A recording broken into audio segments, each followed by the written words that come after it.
Cinema గురించి ఒక్క ముక్కలో చెప్పాలంటే అనగనగా ఒక పల్లెటూరు ఉంటుంది.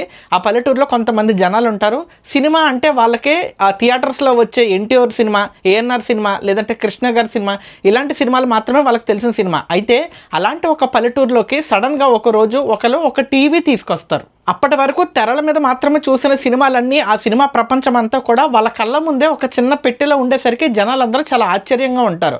అండ్ ఆ టీవీ గురించి, ఆ టీవీ తీసుకొచ్చిన మనుషుల గురించి ఎక్కువ మాట్లాడుకుంటూ ఉంటారు. అండ్ ఆ టీవీతో పాటే కొన్ని కాన్‌ఫ్లిక్ట్స్ నెమ్మదిగా ఊర్లోకి వస్తాయన్నమాట. అదేంటంటే ఊర్లో కొంతమంది సో కాల్డ్ పెద్ద మనుషులు ఎవరైతే ఉంటారో వాళ్ళందరికీ ఈ టీవీ తీసుకొచ్చిన వ్యక్తులు నచ్చరు. అంటే టీవీ గురించి జనాలు మాట్లాడుకోవడం, ఆ టీవీ తీసుకొచ్చిన వ్యక్తుల గురించి మాట్లాడుకోవడం ఇవన్నీ కూడా వాళ్ళకొక తెలియని ఈర్ష్యను తీసుకొస్తాయి. ఆ ఈర్ష్య, ఈగో నుంచే అసలైన కాన్ఫ్లిక్ట్ స్టార్ట్ అవుతుంది. ఆ ఈగో నెమ్మదిగా చిరిగి గాలివాన అయింది అంటారు కదా. సో అలాగా అది కోపం ఇంకా పెరిగి ఆ టీవీ మీద, టీవీ తీసుకొచ్చిన వ్యక్తుల మీద వన్ ఫైన్ డే ఏం జరుగుతుందంటే ఆ టీవీ మిస్ అయిపోతుంది. సో ఆ టీవీ మిస్ అయిందా, లేదా దొంగతనం చేయబడిందా, లేదా ఆ టీవీ నాశనం చేశారా, లేదా ఇంకేదైనా చేశారా అనేది రెస్ట్ ఆఫ్ ది స్టోరీ.